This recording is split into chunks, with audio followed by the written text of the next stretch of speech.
Channel. మరింత political and entertainment content కోసం మా ఛానల్ని సబ్స్క్రైబ్ చేయండి. అలాగే నోటిఫికేషన్స్ కోసం పక్కనే ఉన్న గంట సింబల్ను క్లిక్ చేయండి. ఒక్కోసారి మనం చేసే పనులు వేరే వైపు నుంచి వచ్చేటటువంటి రిఫ్లెక్షన్లకి సంబంధం ఉండదు. ఇప్పుడు ప్రముఖ జర్నలిస్ట్ అర్నబ్ గోస్వామి మీద జరుగుతున్నటువంటి కాంగ్రెస్ పార్టీ చేస్తోంది అని చెప్తున్నటువంటి దాడులు కానీ, లేదా అర్నబ్ గోస్వామి ద్వారా రోజువారీ జరుగుతున్నటువంటి ప్రోగ్రామ్స్ కానీ రిపబ్లిక్ టీవీలో, వీటికి మధ్య బయటకి కనిపిస్తోంది వేరు, జరుగుతోంది వేరు అనేటటువంటి విషయం వినబడుతూ ఉంది. వాస్తవానికి అర్నబ్ గోస్వామి రిపబ్లిక్ ఛానల్లో ఒక టాక్ షో నిర్వహిస్తూ ఆయన చేసిన వ్యాఖ్యలు ఏంటంటే, ఎప్పుడు మైనారిటీలకు అండగా ఉంటూ, ఎప్పుడు మైనారిటీలకి సంబంధించినటువంటి సమస్యల మీద వెంటనే స్వరం వినిపించే కాంగ్రెస్ పార్టీ పాల్గడ ఇన్సిడెంట్ మీద ఎందుకు మాట్లాడలేదు అనేటటువంటిది ఆరోపణ.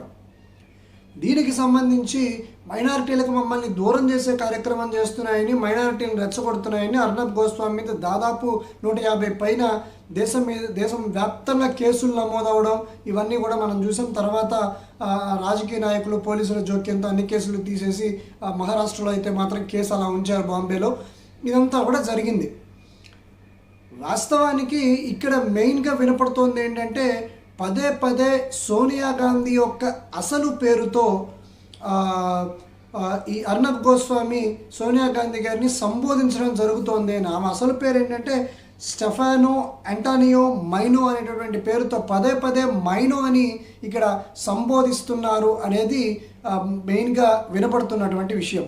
కాకపోతే ఇక్కడ గమనించాల్సిన విషయం ఏంటంటే, 1998 ఫిబ్రవరి 23వ తారీఖునే జావేద్ అనేటటువంటి విలేకరి సోనియా గాంధీతో ఒక ఇంటర్వ్యూ చేయడం, అది అవుట్లుక్ ఇండియా పత్రికలో ప్రచురితం అవటం, ఆ ఇంటర్వ్యూ పేరే మీటింగ్ మిస్టర్ మైనో అనేటటువంటి పేరుతో అది పబ్లిష్ అవడం కూడా జరిగింది. అప్పటి నుంచోనే ఈ మైనో అనే పేరు పాపులర్గా వస్తూ వచ్చింది. సుబ్రహ్మణ్య స్వామి ట్విట్టర్లో ఎన్నోసార్లు ఈ పేరుతో సోనియా గాంధీని సంబోధించినటువంటి దాఖలాలు కూడా మనకు కనబడుతూ ఉన్నాయి.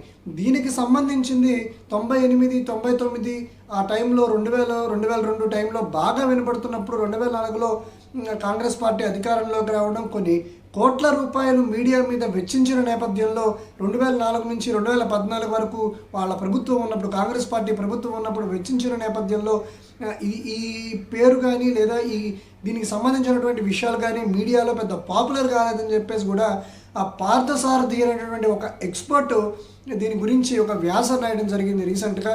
అందులో వస్తున్నటువంటి విషయాలు ఇదంతా కూడా.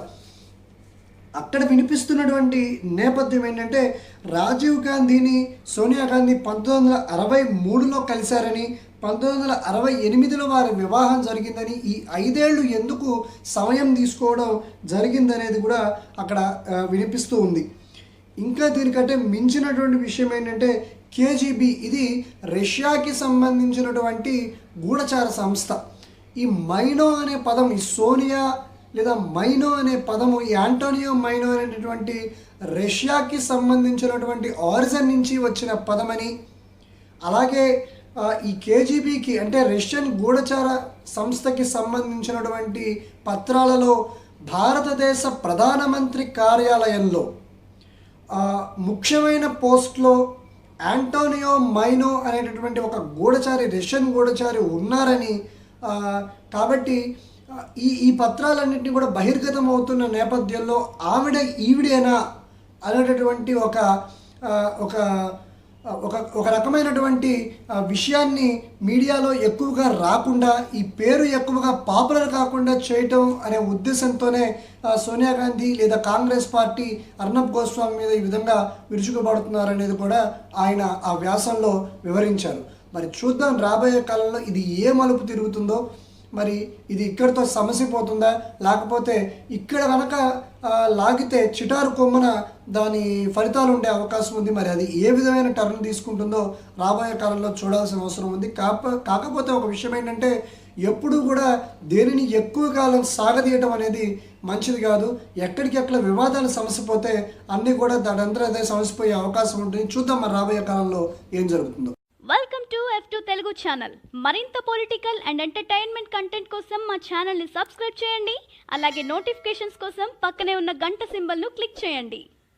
తమిళనాడులో ప్రముఖ హీరో సూర్య తీసుకున్నటువంటి నిర్ణయం ఇప్పుడు ఒక పెద్ద హాట్ టాపిక్గా మారింది. అక్కడ వివాదాలకు కూడా దారితీసింది. అదేంటంటే సూర్య తన ప్రొడక్షనల్ వెంచర్ ఈ పన్మగల్ బంధాలు అనేటువంటి చిత్రం ఏదైతే ఉందో జ్యోతిక గారు నటించినటువంటి చిత్రం, ఆ చిత్రాన్ని ఇప్పుడప్పుడల్లా థియేటర్లో తెరుచుకునే అవకాశం లేదు.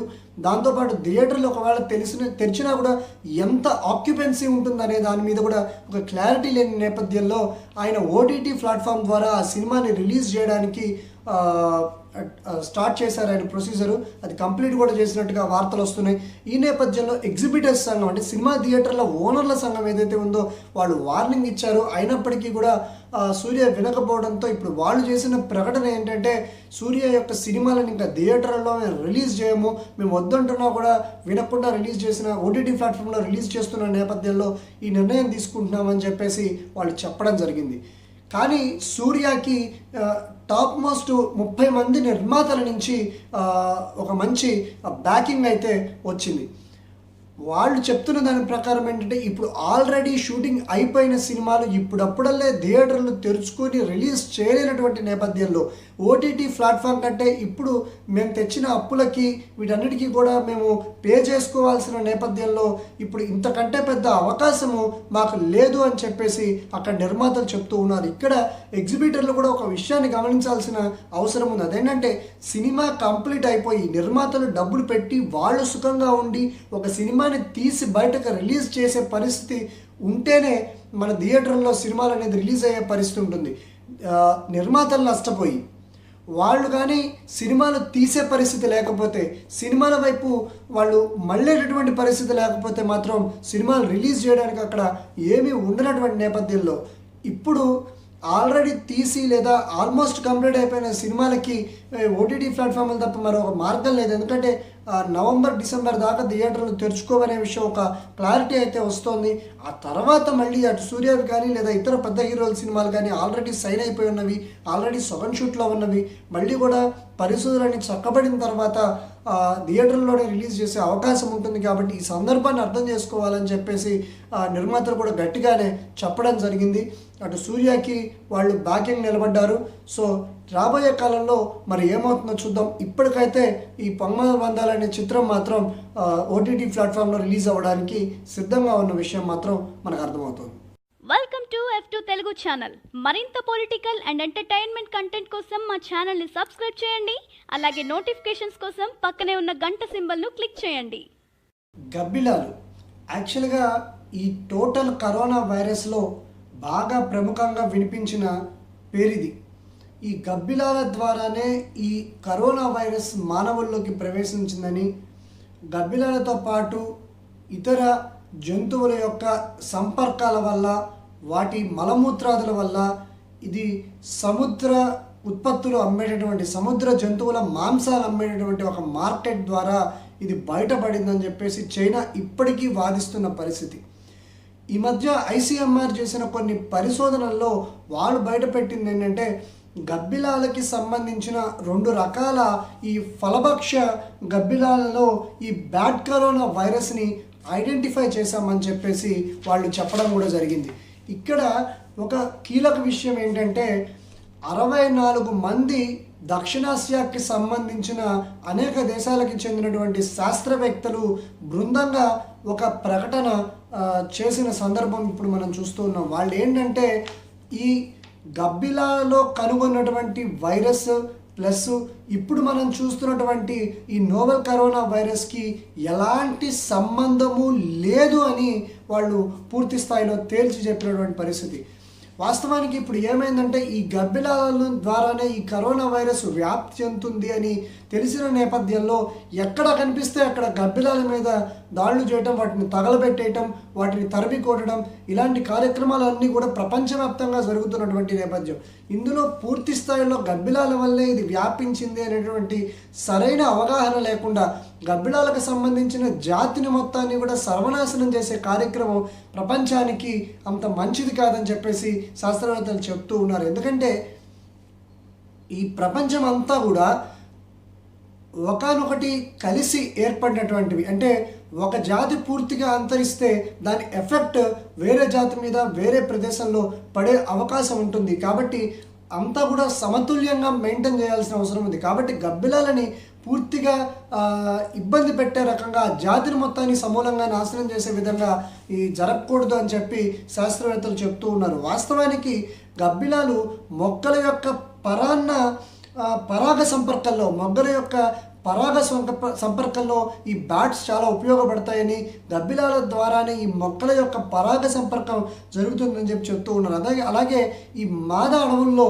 ఈ అడవుల యొక్క వృద్ధికి ఈ గబ్బిలాలు మొక్కల యొక్క పరాగ సంపర్కంలో పార్టిసిపేట్ చేసి ఈ అడవుల విస్తరించడానికి కూడా ఈ గబ్బిలాలు దోహదపడతాయని చెప్పి చెప్తున్నారు. అలాగే వరి, మొక్కజొన్న, పత్తి, పొగాకు లాంటి అనేక పంటల్లో వాటిని పాడు చేయడానికి ఆ తెగులు పట్టినటువంటి నేపథ్యంలో ఆ క్రిమి కీటకాలన్నింటినీ కూడా గబ్బిలాలు తినడం వల్ల ఇక్కడ ఈ పంటలు పాడైపోయే ప్రమాదం నుంచి బయటపడుతుందని, అలాగే ఆ పంటల్లో ఉత్పత్తి శాతం పెరగడము, రైతుల యొక్క ఆర్థిక స్తోమత బలపడటం, ఇవన్నీ కూడా గబ్బిలాల వల్ల ఉపయోగాలు. కాబట్టి పూర్తిగా సరైనటువంటి సాక్ష్యాధారాలు లేకుండా కేవలం చైనా చెప్పిందని, అది ప్రచారమైందని ఒకటే భావించి గబ్బిలాల మీద ఈ రకంగా విరుచుకుపట్టడం అనేది మానవ జాతి కరెక్ట్ కాదని చెప్పి అటు పర్యావరణ శాస్త్రవేత్తలు చెప్తూ ఉన్నారు. ఇప్పుడు ఈ వైద్య బృందం కూడా, ఈ నిపుణుల బృందం కూడా ఏం చెప్తుందంటే ఈ బ్యాట్స్ నుంచి ఈ నోవెల్ కరోనా వైరస్ వచ్చింది, అందులో బ్యాట్స్కి సంబంధించిన వైరస్ ఉందనే మాట వాస్తవం, కానీ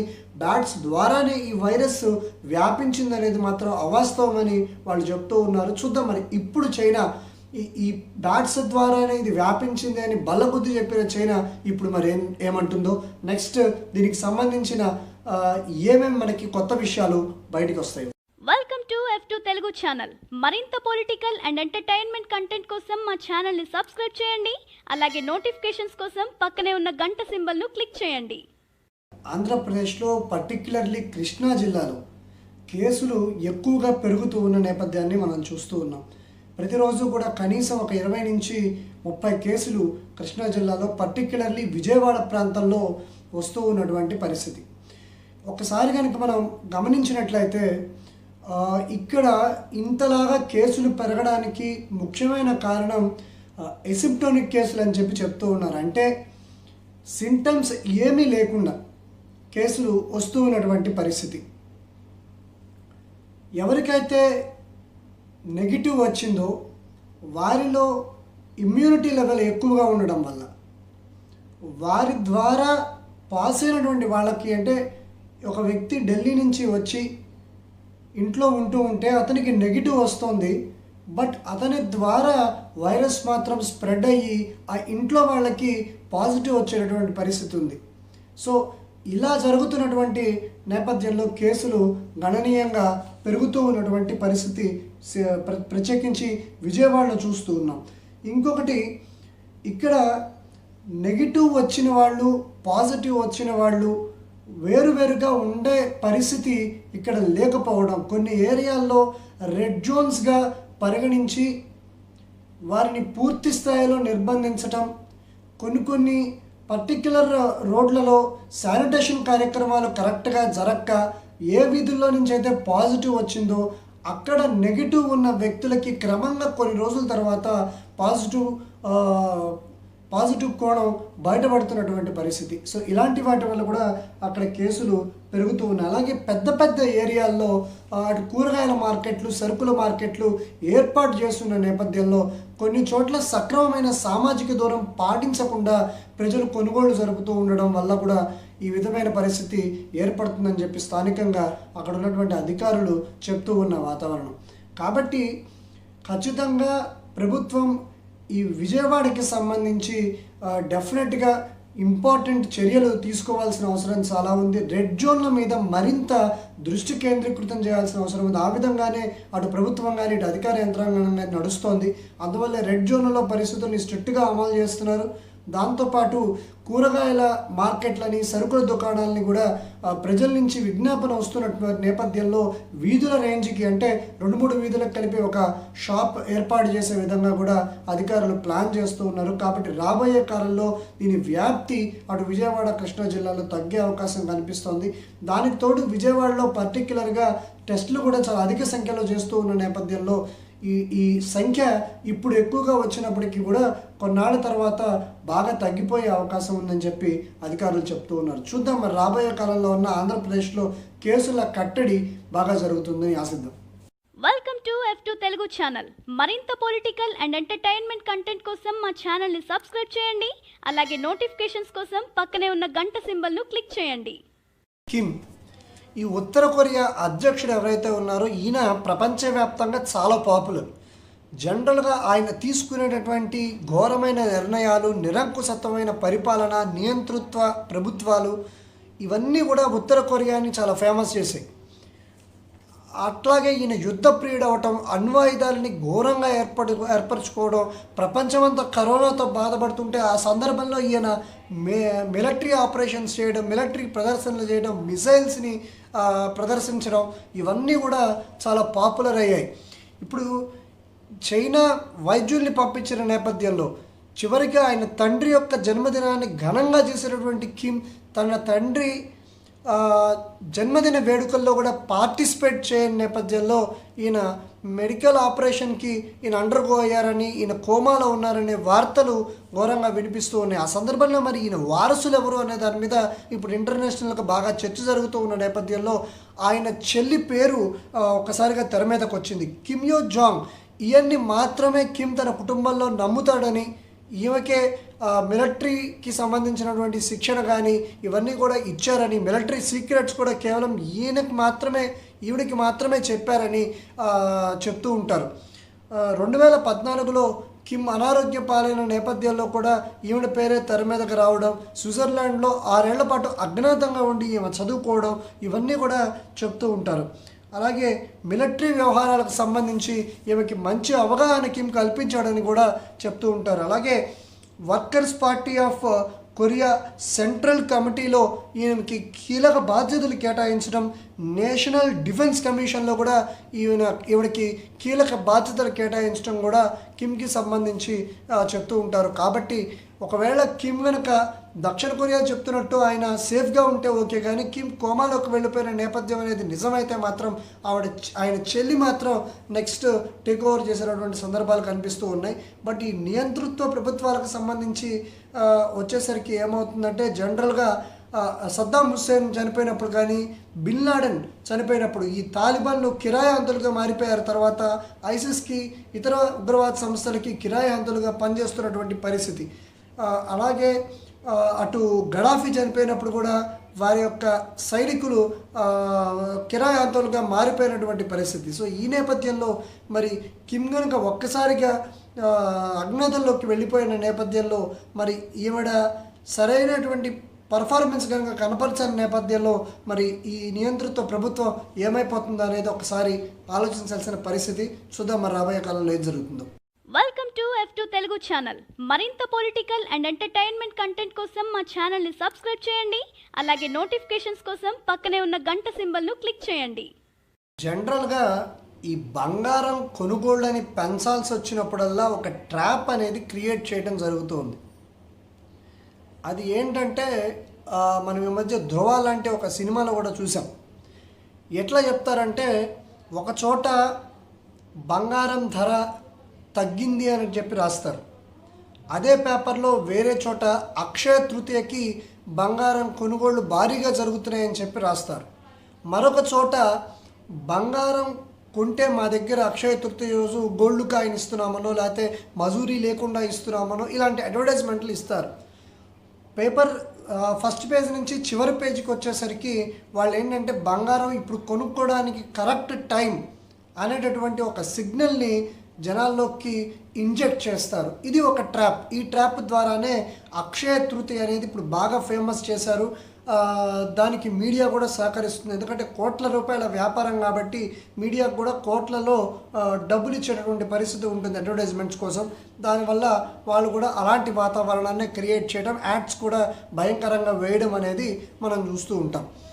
అలాగే అక్షయ తృతీయ రోజు జనరల్గా ఏంటంటే ఇది సహాయానికి సంబంధించిన ఆ రోజు ఎవరికైనా మనం సహాయం చేస్తే అలాగే ఒక మంచిగా పుణ్యం వస్తుంది, మళ్ళీ మనకి తిరిగి సహాయం అందుతుంది అనేటటువంటి వాతావరణంలో జనరల్గా ఇది ఫేమస్. కానీ అక్కడ బంగారానికి సంబంధించినటువంటి పండగగా ఈ అక్షయ తృతీయని చేయటం అనేది మనం చూసాం. ఇప్పుడు అక్షయ తృతీయ రోజుకి దాదాపు కోట్ల రూపాయల్లో భారతదేశంలో వ్యాపారం జరుగుతుంది. ఇప్పుడు ఈ అక్షయ తృతీయ ఏమైంది అని అంటే ఈ లాక్డౌన్ కారణంగా పెద్ద వ్యాపారం జరగనటువంటి పరిస్థితి, దాదాపు ఒక 5% వ్యాపారం మాత్రమే జరిగినటువంటి పరిస్థితి. అది ఆన్లైన్లో జరిగింది. ఆన్లైన్లో గోల్డ్ కొనడం తప్ప డైరెక్ట్గా షాపర్ కొనుగోళ్ళు ఆగిపోయినాయి కాబట్టి వ్యాపారం నష్టపోయిన పరిస్థితి. ఇప్పుడు ఒక కొత్త ట్రాప్ అనేది బంగారానికి సంబంధించి ఇక్కడ చేస్తూ ఉన్నారు. అదేంటంటే బంగారం రాబోయే కాలంలో 80,000కి ₹1,00,000కి 10 గ్రాముల బంగారం వెళ్ళిపోతుందని, కాబట్టి బంగారాన్ని ముందే కొనుక్కొని పెట్టుకోవడం ఉత్తమమని, ఇలాంటి పరిస్థితుల్లో ట్రాప్ జరుగుతుంది. సో ఎక్కువ కనుక వెళ్ళిపోతే బంగారం మధ్యతరగతి వాడికి లేదా ఎబవ్ మధ్యతరగతి వాళ్ళకి కూడా అందుబాటులో ఉండే నేపథ్యం ఉండదు. కాబట్టి తక్కువ ధర ఉన్నప్పుడే మనము ఈ బంగారాన్ని కొనుక్కుని పెట్టుకోవడం అనేది అవసరమైనటువంటి ఒక ట్రాప్ని ఇప్పుడు జనాల్లోకి తీసుకొస్తూ ఉన్నారు. వాస్తవానికి ఏంటంటే మన దగ్గర డబ్బులు పెద్దగా ఉండనటువంటి పరిస్థితి. ఇప్పుడు పని అనేది ఆగిపోవడం వల్ల, జీతాలు ఆగిపోవడం వల్ల రేపు ఉద్యోగాలు ఏమవుతాయో తెలియని నేపథ్యంలో మన దగ్గర డబ్బుని నిల్వ ఉంచుకోవాల్సిన పరిస్థితి, జాగ్రత్తగా డబ్బుని ప్లాన్ చేసుకోవాల్సిన పరిస్థితి. ఈ టైంలో మనం బంగారం కొని పెట్టుకుంటే ఆ బంగారం మనకి తిండి పెట్టదు. మనం జాగ్రత్తగా మన డబ్బుని ప్లాన్ చేసుకొని మన నిత్యావసరాలకి డబ్బుని పార్టీషియన్స్ చేసుకుంటూ రాబోయే ఖర్చులను దృష్టిలో పెట్టుకొని జాగ్రత్తగా ఫైనాన్షియల్ ప్లానింగ్ చేసుకోవాల్సిన ఈ సందర్భంలో ఎక్సెస్ మనీ ఉంటే తప్ప బంగారం వైపు చూడొద్దని చెప్పి ఆర్థిక నిపుణులు చెప్తూ ఉన్నారు. ఈ నేపథ్యంలో ఈ ట్రాప్లో పడకుండా మన ఫైనాన్షియల్ ఇన్కమ్ని కానీ మన ఫైనాన్షియల్ నిల్వల్ని కానీ జాగ్రత్తగా ప్లాన్ చేసుకోవాల్సిన పరిస్థితి. కాబట్టి గోల్డ్కి సంబంధించిన ఈ ట్రాపుల్లో మనం పడద్దు. ఎక్సెస్ మనీ ఉంటే తప్ప బంగారం మీద ఇన్వెస్ట్ చేయకపోవడమే మంచిదని చెప్పేసి ఆర్థికవేత్తలు చెప్తూ ఉన్నారు. మరి చూద్దాం రాబోయే కాలంలో ఈ ట్రాపులు ఏ స్థాయికి వెళ్తాయో. దాంతోపాటు మనమే జాగ్రత్తగా ఉండాల్సిన పరిస్థితి అయితే మాత్రం చాలా స్పష్టంగా ఇక్కడ కనిపిస్తూ ఉంది. Welcome to F2 Telugu channel. మరింత పొలిటికల్ అండ్ ఎంటర్టైన్మెంట్ కంటెంట్ కోసం మా ఛానల్ని సబ్స్క్రైబ్ చేయండి. అలాగే నోటిఫికేషన్స్ కోసం పక్కనే ఉన్న గంట సింబల్ను క్లిక్ చేయండి. చైనాలోని వుహాన్లో ఈ కోవిడ్-19 మొట్టమొదటిసారిగా పుట్టడం, అక్కడ ప్రబలి ఆ టైంలో పర్టికులర్ టైంలో జనవరిలో చైనాలో హాలిడేస్ ఉండడం వల్ల అక్కడి నుంచి విదేశస్తులందరూ కూడా ఆయా దేశాలకి వెళ్ళిపోవడం, అలా ఈ కోవిడ్-19 స్ప్రెడ్ అవ్వడం మనం చూసాం. కానీ చైనా ఎంతవరకు కుట్ర చేసింది, ఏం జరిగింది, వుహాన్ నుంచి బయటికి పోనటువంటి పరిస్థితి ఉండడం, జస్ట్ ఆ వుహాన్ దాని పక్కన ఉన్న చిన్న చిన్న ఊళ్ళని మాత్రమే లాక్డౌన్ చేయడం, చైనాలో ఇతర ప్రాంతాలకి అక్కడ వ్యాపించకపోవడం, ఇదంతా కూడా మనం చూసాం. సరే, ఆ విషయాన్ని పక్కన పెడితే ఈ వుహాన్లో దాదాపు 75,000 నుంచి 80,000 వరకు కేసులు రావడం, దాదాపు 75 రోజుల పైగా అక్కడ లాక్డౌన్ చేయడం కూడా మనం చూసాం. ఆ తర్వాత అన్ని దేశాలు కూడా లాక్డౌన్ చేశాయి. లాక్డౌన్ చేసిన తర్వాత వాళ్ళ న్యూజిలాండ్ లాంటి దేశాలు ఈ మధ్యనే గత 1-2 రోజులుగా లాక్డౌన్ ఎత్తేసుకుంటూ వస్తున్నాయి. వుహాన్లో కూడా లాక్డౌన్ ఎత్తేయడం జరిగింది. వాళ్ళ జనరల్గా వాళ్ళ రోజువారీ కార్యక్రమాలు అక్కడ ప్రారంభమైనాయి. ఈ నేపథ్యంలో ఇంకొక పరిణామం కూడా మనకి చైనాలో చోటు చేసుకున్నట్టుగా వార్తలు వచ్చాయి. అదేంటంటే హార్బన్ అనేటటువంటి ఊరిలో మళ్ళీ లాక్డౌన్ని అక్కడ అనౌన్స్ చేయడం జరిగింది చైనా గవర్నమెంట్. అక్కడ వాళ్ళు చెప్తున్న లెక్క ప్రకారం ఏంటంటే దాదాపు 25 మంది అక్కడ ఒక మహిళ ద్వారా వాళ్ళందరికీ ఒక 25 మంది ద్వారా ఈ వ్యాప్తి జరిగిందని, కాబట్టి ఆ 25 మందిని కూడా క్వారంటైన్లోకి పంపించి వారికి సంబంధించిన ప్రైమరీ సెకండరీ కాంటాక్ట్స్ని క్వారంటైన్లోకి పంపించి ఆ నగరం మొత్తం కూడా లాక్ చేశామని చెప్పి వాళ్ళు చెప్తూ ఉన్నారు. అంటే బేసిక్గా మళ్ళీ ఇక్కడ కూడా చైనా ఒక గేమ్ ఆడుతున్న పరిస్థితి మనకు కనిపిస్తూ ఉంది.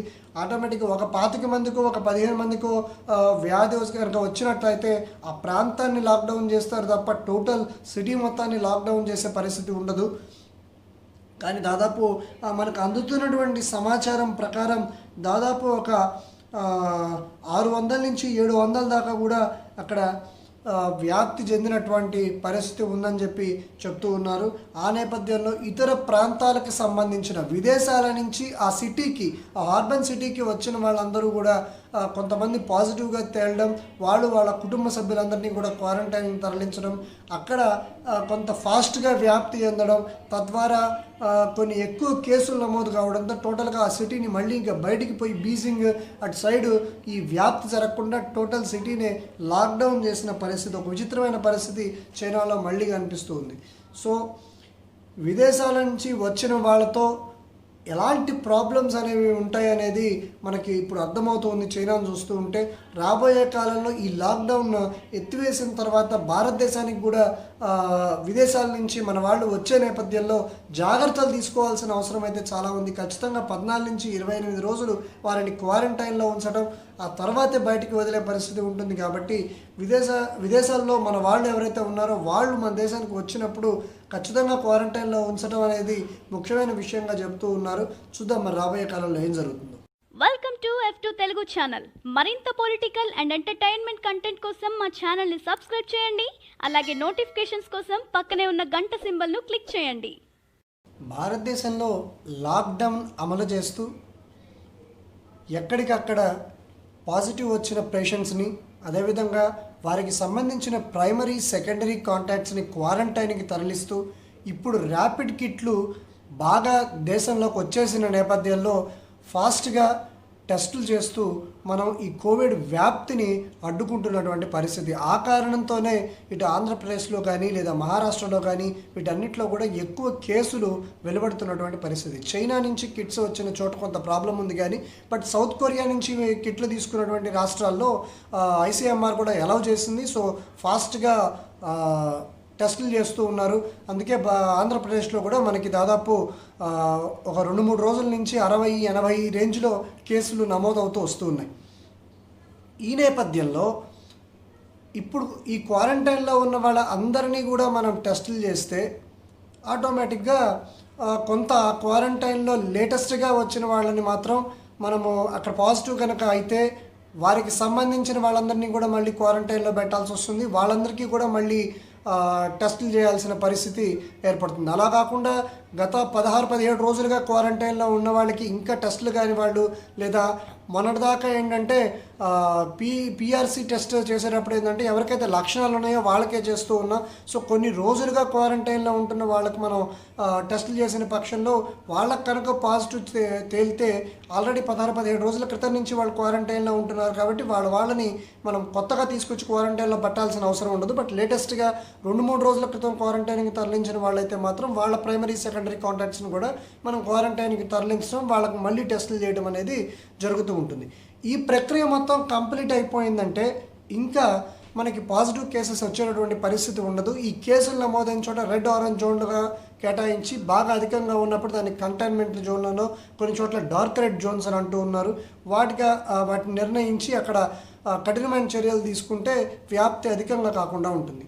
ఇలాంటి నేపథ్యంలో మనకి ఈ టర్మ్లో ఇదివరకు అనుకున్నట్టుగానే ఇంకొక పెద్ద సమస్య పొంచి ఉన్న నేపథ్యం మనం చూస్తూ ఉన్నాం. అదేంటంటే విదేశాల్లో భారతదేశం నుంచి విజిటింగ్ వీసాల మీద టూరిజం కోసం వెళ్ళిన వాళ్ళు కానీ, అలా వెళ్ళి బ్లాక్ అయిపోయిన వాళ్ళు, లేదా అక్కడ పని చేయడానికి వెళ్ళి బ్లాక్ అయిపోయిన వాళ్ళు, వీళ్ళందరూ కూడా అక్కడ లాక్ అయిపోయినటువంటి పరిస్థితి. ఇప్పుడు వాళ్ళందరూ కూడా మనకి భారతదేశానికి వచ్చేటటువంటి పరిస్థితి. ఇప్పుడు కనుక ఒకసారి మనం గమనించిన నేపథ్యంలో కేవలం అరబ్ కంట్రీస్ నుంచే మనకి ఒక 10 లక్షల మంది ఉన్నారు. అరబ్ కంట్రీస్ నుంచే మన భారతదేశానికి రావాల్సిన వాళ్ళు 10 లక్షల మందికి పైగా ఉన్నారు. ఇతర ఇంకా అమెరికా, బ్రిటన్, కెనడా ఇలాంటి దేశాలు తీసుకుంటే మొత్తం అదర్ దాన్ అరబ్ కంట్రీస్ అన్నీ కలిపి మనకు ఒక 20 లక్షల మంది ఇండియన్స్ అక్కడక్కడ బ్లాక్ అయిపోయిన వాళ్ళు ఉన్నారు. వీళ్ళంతా కూడా ఇప్పుడు మళ్ళీ దేశానికి తిరిగి వస్తారు. వీళ్ళందరినీ కూడా క్వారంటైన్లో పెట్టాల్సిన సందర్భం, వీళ్ళందరికీ కూడా టెస్టులు చేయాల్సినటువంటి పరిస్థితి. చూద్దాం మరి ఏమి మనకి రాబోయే కాలంలో జరుగుతుందో. వీటి నుంచి మళ్ళీ కేసులు పెరిగేటటువంటి పరిస్థితి. సో కాబట్టి మనకి రాబోయే కాలంలో విదేశాల నుంచి వచ్చే వాళ్ళ ద్వారా కూడా మనకి ఈ కేసుల పెరుగుదల కూడా అధికంగా ఉండేటువంటి అవకాశం ఉంది. సో నిన్న సీఎం జగన్మోహన్ రెడ్డి చెప్పినట్టు మనం అందరం కూడా కరోనాతో ఇంకొక 5-6 నెలలు మనం ట్రావెల్ చేయాల్సిన అవసరమే ఉండే అవకాశాలు బాగా కనిపిస్తూ ఉన్నాయి. అదేవిధంగా వ్యాక్సిన్ వచ్చేంత వరకు కూడా ఒకళ్ళనొకళ్ళు నమ్మేటటువంటి పరిస్థితి ఉండదు. కాబట్టి ఈ నేపథ్యంలో వ్యక్తిగత భద్రత ఎవరికి వారు తీసుకోవటం అనేది ముఖ్యమైన అంశం. చూద్దాం మరి రాబోయే కాలంలో ఈ వ్యాప్తి ఎలా ఉంటుంది. మరి లాక్డౌన్ అయిపోగానే విదేశాల నుంచి మన వాళ్ళంతా కూడా మన దేశానికి వచ్చే అవకాశం ఉంటుంది. సో ఒకసారి వేచి చూద్దాం. Welcome to F2 Telugu channel. మరింత పొలిటికల్ అండ్ ఎంటర్టైన్మెంట్ కంటెంట్ కోసం మా ఛానల్ని సబ్స్క్రైబ్ చేయండి. అలాగే నోటిఫికేషన్స్ కోసం పక్కనే ఉన్న గంట సింబల్ను క్లిక్ చేయండి. భారతీయుల్లో ఉన్నటువంటి ఇమ్యూనిటీ లెవెల్స్ ఎక్కువగా ఉన్నటువంటి నేపథ్యంలో ఈ కరోనా అనేది పెద్ద ప్రభావం చూపించట్లేదని చెప్పేసి మన శాస్త్రవేత్తలు కానీ మన వైద్యులు కానీ చెప్తున్నటువంటి పరిస్థితి. దీనికి కారణాలని విశ్లేషించే ప్రయత్నం ఇప్పుడు వివిధ దేశాలకు సంబంధించినటువంటి శాస్త్రవేత్తలు చేస్తూ ఉన్నారు. ఎందుకంటే మన దేశం యొక్క ఆర్థిక స్థితిగతుల నేపథ్యంలో లేదా మన దేశంలో ఉన్నటువంటి మెడికల్ ఫెసిలిటీస్ ముఖ్యంగా వీటన్నిటికీ సంబంధించి విశ్లేషించుకున్నప్పుడు భారతదేశంలో ఇంత తక్కువ ప్రభావం ఎలా చూపిస్తోంది కరోనా వైరస్ అనేది అందరికీ కూడా పెద్ద క్వశ్చన్.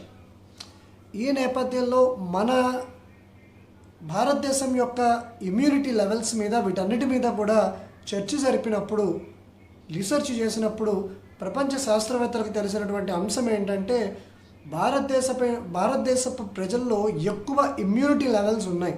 బికాస్ ఆల్రెడీ మన వాళ్ళు ఇటు మలేరియా కానీ కలరా కానీ ఇలాంటి అనేక రకాల సమస్యలతో బాధపడుతూ ఉన్నటువంటి సందర్భాలు చాలా ఉన్నాయి. వాటన్నిటికీ సంబంధించిన మందులు మనం వాడుతూ ఉన్న నేపథ్యంలో ఇమ్యూనిటీ లెవెల్స్ బాగా పెరగడం, అలాగే భారతదేశ పౌరుల్లో యాంటీబాడీస్ కూడా ఎక్కువగా ఉండడం ఒక కారణం. మరి ఈ వ్యాధిని ఇంతలాగా భారతదేశం తట్టుకోవడానికి, ఈ కరోనా ఎఫెక్ట్ మన మీద పడకుండా కాపాడుకోవడానికి కారణం ఏంటంటే భారతదేశస్తులు మానసికంగా బలంగా ఉండడం ఒక ప్రముఖమైన కారణంగా శాస్త్రవేత్తలు కనుగొనడం జరిగింది. అది ఎలాగంటే మనం చిన్న చిన్న విషయాలకి కుంగిపోవడం, లేదా లాక్డౌన్ నేపథ్యంలో మనం ఫ్రీడమ్ కోసం పాకులాడకపోవడం, ఎక్కడో కొంతమంది యువత లేదా పోకిరీలు అనుకునేటటువంటి వాళ్ళు బయటికి రావడం తిరగడం మనం చూసాం తప్ప లాక్డౌన్ నిబంధనల్ని దాదాపు 99% ఆఫ్ ఇండియన్స్ సక్రమంగా పాటిస్తూనే వచ్చారు. సో అమెరికా లాంటి దేశాల్లో సైతం లాక్డౌన్ని వ్యతిరేకిస్తూ వీధుల్లోకి వచ్చి ఫ్రీడమ్ కోసం గన్నులు పట్టుకుని పోరాటాలు చేసిన సందర్భాలు మనం చూసాం.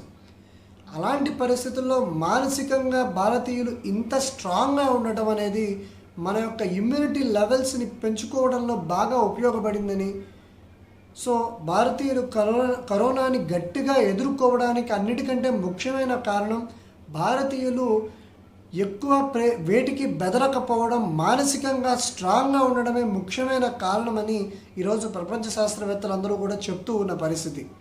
సో మనం అంత తొందరగా దేనికి కూడా జడిసే వాళ్ళం కాదు, టెన్షన్ పడే వాళ్ళం కాదు. ఎందుకంటే భారతదేశంలో సమస్యలు ఎదుర్కోవడం అనేది రోజువారీ ఉండేటటువంటి కార్యక్రమమే.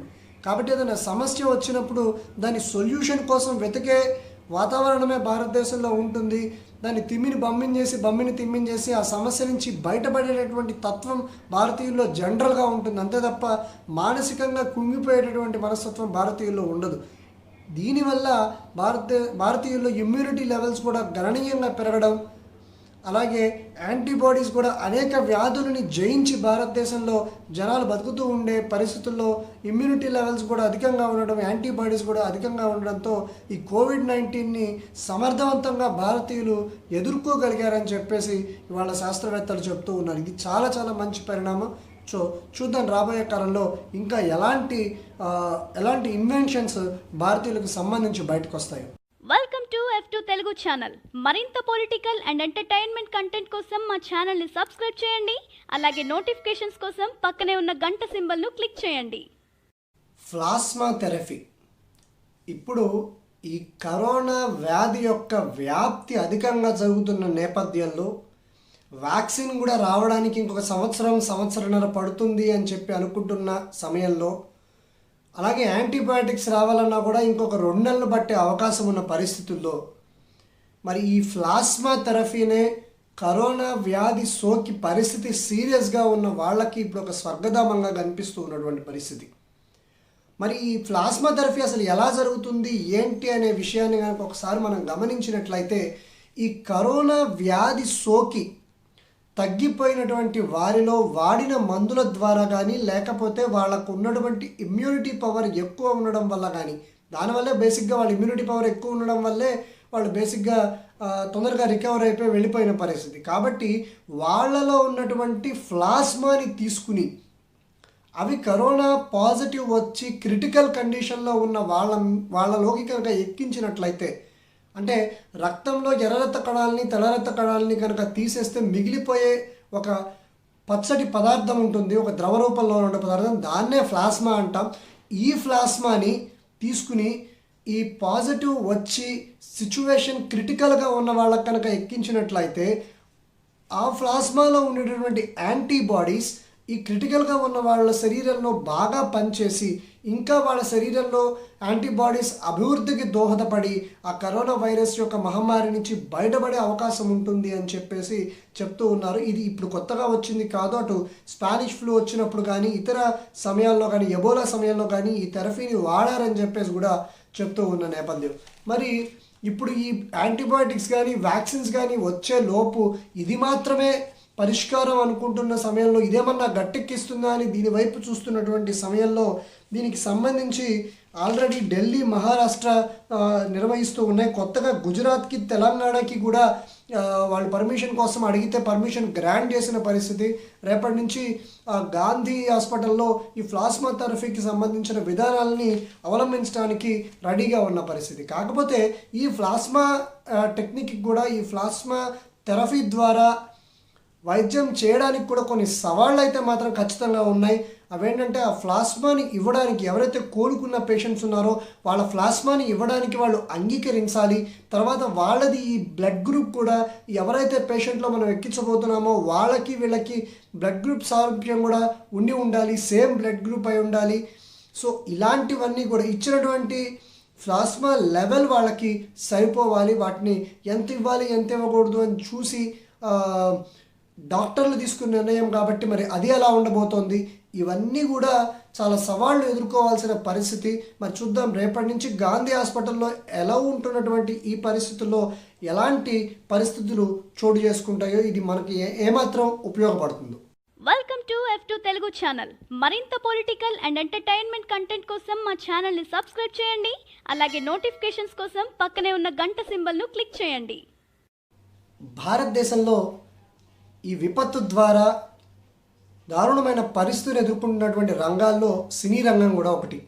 అనేక సినిమాలు ఆల్రెడీ ఇంకొక 15 రోజులు, నెల రోజులు షూటింగ్ చేస్తే కంప్లీట్ అయిపోయి రిలీజ్కి సిద్ధమవుతున్న సినిమాలు ఉన్నాయి. ఆల్రెడీ రిలీజ్కి సిద్ధమైపోయిన సినిమాలు ఉన్నాయి. అటు బాలీవుడ్లో కానీ, ఇటు తెలుగు తమిళ ఇండస్ట్రీలో కానీ, లేదా ఇతర ఇండస్ట్రీస్లో కానీ ఇదే పరిస్థితి నెలకొని ఉంది. ఈ నేపథ్యంలో ఇంత లేట్ అవ్వడం, ఈ కరోనా పాండమిక్ ఎక్కువ కాలం కొనసాగడం, సినిమా హాల్ లాంటి రద్దీ ప్రదేశాలు, మాల్స్ లాంటి రద్దీ ప్రదేశాలు ఓపెన్ అవ్వడానికి ఇంకా 5-6 నెలల సమయం పట్టే అవకాశం ఉంది అనేది బయటికి వస్తూ ఉండడం. ఈ నేపథ్యంలో ఇప్పుడు ఈ డబ్బులు పెట్టిన నిర్మాతలు ఏం చేయాలో పాల్గొని పరిస్థితి.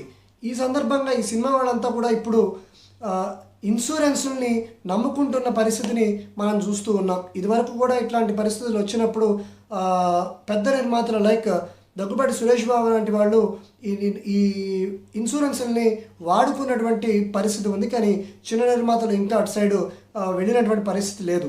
ఇప్పుడు ఈ కరోనా కూడా ఒక జాతీయ విపత్తుగానే పరిగణించడం జరిగింది. జనరల్గా ఈ ప్రకృతి విపత్తులు, జాతీయ విపత్తులు వచ్చిన నేపథ్యంలో ఆయా నష్టపోయిన సంస్థలకు ఈ ఇన్సూరెన్స్ కంపెనీలు డబ్బులు ఇవ్వడాన్ని మనం జనరల్గా చూస్తూ ఉంటాం. ఇప్పుడు ఈ కరోనా కూడా జాతీయ విపత్తుగానే పరిగణించి విపత్తు నివారణ నిధి నుంచే ఈ స్టేట్స్కి కూడా సెంట్రల్ డబ్బులు పే చేస్తూ ఉన్న పరిస్థితి మనం చూస్తూ ఉన్నాం. జనరల్గా ప్రభుత్వాలు ఏ ఏ అంశాలని లేదా ఏ ఏ రంగాలని కన్సిడర్ చేయాలో ఇన్సూరెన్స్లోకి చెప్తూ ఉంటాయి. ప్రభుత్వాలు చెప్పిన దాని ప్రకారమే ఇన్సూరెన్స్ కంపెనీలు నడుచుకుంటూ ఉంటాయి. ఇప్పుడు ఈ సినిమా వాళ్ళు కూడా అదే పని చేయబోతున్నారు. ఏదైతే ఈ సినిమాలను మేము తీసి నష్టపోయి ఉన్నామో, ఇది మా చేతులారా మేము చేసుకున్నది కాదు, ప్రకృతి సిద్ధంగా వచ్చింది కాబట్టి మమ్మల్ని కూడా ఇన్సూరెన్స్ పరిధిలోకి తీసుకురావాలని, తద్వారా మాకు కూడా కొంత మనీని, మేము పెట్టిన డబ్బుని మాకు వచ్చే అవకాశం కనుక కల్పిస్తే కొంత పరిస్థితులు చక్కబడతాయని చెప్పి వాళ్ళు చెప్తూ ఉన్న నేపథ్యం. మరి చూద్దాం ప్రభుత్వాలు ఎలాంటి నిర్ణయాలు తీసుకుంటాయో. బట్ ఇన్సూరెన్స్ కంపెనీస్ వైపు వచ్చేసరికి దీనికి మళ్ళీ కోర్టులకు వెళ్ళే అవకాశం ఖచ్చితంగా ఉంటుంది. ఎందుకంటే ఒక అగ్ని ప్రమాదం జరిగినప్పుడో లేదా తుఫాను వల్ల ఏదైనా ఒక ఇల్లు లాంటిది కొట్టుకుపోయినప్పుడో, కాలనీ కొట్టుకుపోయినప్పుడో అక్కడ ఉన్న ఏదైతే వస్తువు ఉందో, ఏదైతే అక్కడ రియలిస్టిక్గా ప్రజెంట్ అయి ఉందో అది డెస్ట్రాయ్ అవుతుంది. కాబట్టి ఆ సందర్భంలో ఇన్సూరెన్స్ ఇస్తూ ఉంటారు. కానీ ఇక్కడ సినిమా వాళ్ళు తీసిన ప్రాపర్టీ అనేది అలాగే ఉంటుంది కాబట్టి వాళ్ళు ఇన్సూరెన్స్ ఇవ్వము అని చెప్పి కోర్టులకు వెళ్ళే పరిస్థితి ఉంటుంది. కానీ ఇక్కడ టైం బౌండ్లో సినిమాలు రిలీజ్ అవ్వకపోతే అక్కడ ట్రెండ్ మారిపోయి అవి హిట్ అయ్యే అవకాశం ఉండదు. కాబట్టి దాన్ని బేస్ చేసుకొని వీళ్ళు వాదించే అవకాశం ఉంటుంది. సో ముందు ప్రభుత్వం ఎలా నిర్ణయం తీసుకుంటుంది, ఆ తర్వాత కోర్టులు ఎలా నిర్ణయం తీసుకుంటాయో మనం వేచి చూడాలి. Welcome to F2 Telugu channel. మరింత పొలిటికల్ అండ్ ఎంటర్టైన్మెంట్ కంటెంట్ కోసం మా ఛానల్ని సబ్స్క్రైబ్ చేయండి. అలాగే నోటిఫికేషన్స్ కోసం పక్కనే ఉన్న గంట సింబల్ను క్లిక్ చేయండి.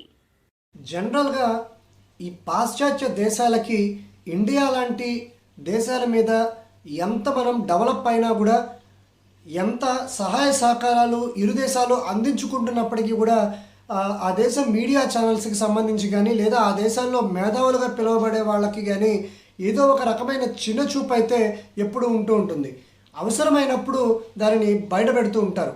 ఇప్పుడు దాదాపు 1000 కంపెనీలు చైనా నుంచి మ్యానుఫ్యాక్చరింగ్ సెక్టార్ని అందరూ వెనక్కి తీసుకుంటున్న నేపథ్యంలో మళ్ళీ అలాంటి యువతని, అలాంటి టెక్నాలజీ ఎక్స్పర్ట్స్ని కలిగి ఉన్న భారతదేశంలో దాదాపు 1000 కంపెనీలు పెట్టుబడులు పెట్టడానికి, వాళ్ళ కంపెనీలు ఓపెన్ చేయడానికి చర్చలు జరుపుతున్న నేపథ్యంలో ఆల్రెడీ 300 కంపెనీలు యాక్సెప్ట్ చేస్తున్న నేపథ్యంలో, అలాగే ఈ మధ్య రీసెంట్గా 4300 పైన కోట్ల పెట్టుబడిని ఫేస్బుక్, రిలయన్స్ కంపెనీలో పెట్టుబడి పెట్టిన నేపథ్యంలో భారతదేశం వ్యాపార పరంగా మరొక హబ్గా మారుతున్న నేపథ్యంలో ఇక ఈ మీడియా సంస్థలకి, ఈ దేశాలకి సంబంధించి భారతదేశం మీద విషం కక్కడం అనేది ఆల్రెడీ ప్రారంభమైంది. బీబీసీ ఛానల్ ఏదైతే ఉందో అది ఎప్పుడు కూడా భారతదేశం పట్ల ఒక రకమైనటువంటి విష ప్రభావాన్ని బయటికి వెదజల్లే క్రమంలో ఎప్పుడూ అది ప్రోగ్రామ్స్ కండక్ట్ చేస్తూ ఉంటుంది. అదే ఈసారి కూడా జరిగింది. అసలు బాగుంటే తట్టుకోలేనటువంటి ఆర్గనైజేషన్స్లో ఇది ఒకటిగా చరిత్రకారులు చెప్తూ ఉంటారు. ఇప్పుడు స్టీవ్ హాంకే అనేటటువంటి ఆర్థికవేత్త, ఈయన అమెరికాలోని జాన్స్ హాప్కిన్స్ విశ్వవిద్యాలయంలో ఆర్థికవేత్తగా పనిచేస్తూ ఉన్నారు. ఇప్పుడు ఆయనతో రీసెంట్గా ఈ ఛానల్ ఒక ఇంటర్వ్యూ తీసుకోవడం జరిగింది. ఆయన 77 సంవత్సరాల నుంచి ఈ దక్షిణాసియాకి సంబంధించిన దేశాల యొక్క ఆర్థిక స్థితిగతుల మీద ఆయన పరిశోధనలు జరుపుతూ ఉన్నట్ట. ఇప్పుడు ఆ మహానుభావుడు చెప్పేదాని ప్రకారం ఏంటంటే, భారతదేశంలో సంపూర్ణ లాక్డౌన్ విధించడం ఈ దేశం ఫెయిల్యూర్ అవడానికి ప్రధాన కారణంగా ఉందిట. దాని ద్వారా ఎక్కడా కూడా కేసుల నియంత్రణ అనేది జరగట్లేదుట. ఆయన అనుభవంతో ఈ సంపూర్ణ లాక్డౌన్ని ఆయన ఎప్పటికీ కూడా అంగీకరించట. ఈ యుఏఈ లాంటి కంట్రీస్లో పెట్టినట్టుగా ఈ స్మార్ట్ లాక్డౌన్ని అమలు చేయాల్సింది, ప్రభుత్వాలు ఇక్కడ తప్పులు చేస్తున్నాయి అని చెప్పేసి ఆయన చెప్పడం, ఆర్థికంగా అసలు ఈ ఇండియా అనే దేశానికి కరోనాని ఎదుర్కొనేటటువంటి సామర్థ్యం లేదు అని ఆయన తేల్చి చెప్పడం, ఇలాంటి విచిత్రమైన మాటలు ఈ ఇంటర్వ్యూలో ఆయన ఎన్నో మాట్లాడడం జరిగింది. దాన్ని బీబీసీ లాంటి ఒక రెప్యూటెడ్ ఛానల్ ప్రసారం చేయడం కూడా జరిగింది. ఇక్కడ గమనించాల్సింది జనరల్గా స్మాల్ లాజిక్తో మనందరికీ అర్థమయ్యే విషయం ఏంటంటే, ఒక్కసారి బ్రిటిష్ జనాభాని భారతదేశ జనాభాని మనం కనుక కంపేర్ చేసుకున్నట్లయితే నక్కకి నాగలోకానికి ఉన్నంత తేడా ఉంటుంది. ఆ దేశంలో ఎన్ని వేల కేసులు వస్తూ ఉన్నాయి, రోజుకి ఎంతమంది చనిపోతూ ఉన్నారో ఒక్కసారి గమనించాల్సిన అవసరం ఉంది. అసలు ఈ లాక్డౌన్ విధించకపోతే లక్షలు కోట్లకి వెళ్ళవలసిన భారతదేశ పాజిటివ్ కేసుల సంఖ్యని కేవలం 100ల్లో 1000ల్లో రిస్ట్రిక్ట్ చేయగలిగాము. మరణాలు అయితే ఈవెన్ 300 కూడా దాటినటువంటి పరిస్థితి. ఈ నేపథ్యంలో ఆర్థికంగాను అటు పూర్తిగా దిగజారిపోయిన పరిస్థితి కూడా ఏమీ లేకపోవడం ఇక్కడ గమనించదగిన విషయం. At the same time England పరిస్థితి లేదా బ్రిటన్ పరిస్థితి తీసుకుంటే అది చాలా ఘోరమైనటువంటి మరణాలు వాళ్ళు చూస్తూ ఉన్నారు. రోజు రోజుకి వేలల్లో కేసులు పెరిగిపోతున్న నేపథ్యం. మరి ఈ ఆర్థికవేత్తలకి, మరి ఈ మేధావులకి అక్కడున్న పరిస్థితులు కనిపించట్లేదా? ఇక అమెరికా, ఆయన ఎక్కడైతే పనిచేస్తున్నారో అమెరికన్ యూనివర్సిటీలో మరి ఆయన పనిచేస్తున్న నేపథ్యంలో అమెరికాలో దాదాపు 9 లక్షలకి రీచ్ అవుతున్న పరిస్థితి, దాదాపు 50,000 పైన మరణాలు సంభవించిన పరిస్థితి. మరి అక్కడ ఆర్థిక సంక్షోభం కానీ, అక్కడ వ్యాధిని వాళ్ళు ఎదుర్కొంటున్న విధానం కానీ ఆయన కలపడకపోవడం నిజంగా గమనించదగిన విషయం. కాబట్టి మన దేశంలో ఉన్న మేధావులు ఇలాంటి మేధావులను ఆసరాగా తీసుకొని విచిత్రమైన కథనాలు రాయడం, రేపు రాబోయే కాలంలో భారతదేశానికి రాబోయే పెట్టుబడులకి, భారతదేశం ప్రపంచానికి ఒక వ్యాపార హబ్గా మారబోతున్న ఈ సందర్భంలో ఇలాంటి కథనాలు ప్రసారం అవడం కానీ, భారతదేశంలో ఉన్న మేధావులుగా చెప్పుకునే వాళ్ళు ఇలాంటి కథనాలని ఆసరాగా చేసుకొని మాట్లాడే విధానం కానివ్వండి భారతదేశానికి అంత మంచిది కాదు. రాబోయే కాలంలో ఏం జరుగుతుందో చూద్దాం. ఇలాంటివి అతి త్వరగా ఆగిపోవాల్సిన అవసరం ఉంది. భారతదేశం తరఫున భారతదేశ మేధావులు మన దేశాన్ని సపోర్ట్ చేయాల్సిన అవసరం కూడా చాలా ఉంది. Welcome to F2 Telugu channel. మరింత పొలిటికల్ అండ్ ఎంటర్టైన్మెంట్ కంటెంట్ కోసం మా ఛానల్ని సబ్స్క్రైబ్ చేయండి. అలాగే నోటిఫికేషన్స్ కోసం పక్కనే ఉన్న గంట సింబల్ను క్లిక్ చేయండి. రీసెంట్గా ఆంధ్రప్రదేశ్లో జరిగినటువంటి రాజకీయ సంచలనం, నిమ్మగడ్డ రమేష్ కుమార్ ఎవరైతే election commissioner to the Andhra Pradesh ఉన్నారో వారిని 3 నెలల పదవీ కాలంగా కొత్త రూల్స్ తీసుకొచ్చి అది దాటిన నేపథ్యంలో ఆయన్ని వెనక్కి పంపించేయడం జరిగింది. ఆ ప్లేస్లో రిటైర్డ్ హైకోర్టు జడ్జిని తీసుకోవడం జరిగింది. సరే, ఆ విషయాన్ని అందరితో పక్కన పెడితే ఆ తర్వాత ఈ నియామకం చెల్లదని కోర్టులలో కేసులు వేయడం జరిగింది. ఆ యొక్క విచారణ కూడా హైకోర్టులో జరుగుతోంది. ఇంతలోపు ఆంధ్రప్రదేశ్ ప్రభుత్వం ఈ కేసుని సిఐడికి అప్పగించడం, ఆయన కేంద్ర హోంశాఖకి రాసిన లెటర్లో ఫ్యాక్షనిజం వంటి పదాలు ఉండడం, ఇది కేవలం ప్రతిపక్షాల కుట్రగా అభివర్ణిస్తూ సిఐడికి ఎంక్వైరీకి ఇవ్వడం కూడా మనం చూసాం. ఈ నేపథ్యంలో ఇప్పుడు రీసెంట్గా నిన్న చాలా అనుకూలమైన పరిస్థితులు, ఈ కేసు వ్యతిరేకతకి అనుకూలమైన పరిస్థితులు ఏర్పడ్డాయి. అదేంటంటే ఎడిషనల్ పిఏ సాంబమూర్తి అనేటువంటి ఆయన ఇది మొదట ల్యాప్టాప్లో ఈ లెటర్ని తయారు చేశామని, తర్వాత ఒక పెన్ డ్రైవ్లో దీన్ని డెస్క్టాప్లోకి ప్రింటింగ్ కోసం తీసుకువెళ్ళామని, ఆ తర్వాత డెస్క్టాప్లో ప్రింట్ తీసుకుని తర్వాత రమేష్ కుమార్ గారి సిగ్నేచర్ తీసుకున్న తర్వాత దాన్ని మళ్ళీ స్కాన్ చేసి వెబ్ వాట్సాప్ ద్వారా రమేష్ కుమార్కి పంపించడం జరిగిందని, రమేష్ కుమార్ మొబైల్ నుంచే హోమ్ సెక్రటరేట్కి దీనిని మెయిల్ చేశారని కూడా చెప్పడం జరిగింది. దీనికి సంబంధించి సిఐడి ఎడిషనల్ డీజీ ఎవరైతే ఉన్నారో సునీల్ కుమార్ అని ఆయన చెప్తూ ఉన్నటువంటి సమాచారం ప్రకారం ఏంటంటే, ఏదైతే ఈ ల్యాప్టాప్, డెస్క్టాప్, పెన్ డ్రైవ్ ఇవన్నీ ఉన్నాయో అవన్నీ ఈ లెటర్ అనేది ఫార్వర్డ్ అయిన తర్వాత ల్యాప్టాప్ అండ్ డెస్క్టాప్ కంప్లీట్గా ఫార్మాట్ చేయబడ్డాయని, అలాగే పెన్ డ్రైవ్ అనేది పూర్తిగా ధ్వంసం చేయబడిందని, ఆధారాలని నాశనం చేయడానికి పూర్తి స్థాయిలో ఇక్కడ ప్రయత్నించారని, కాబట్టి ఇది చాలా అనుమానాలకి తావిస్తోందని, దీని మీద ఫర్దర్ ఇన్వెస్టిగేషన్ చేస్తున్నామని సునీల్ కుమార్ చెప్పడం జరుగుతుంది.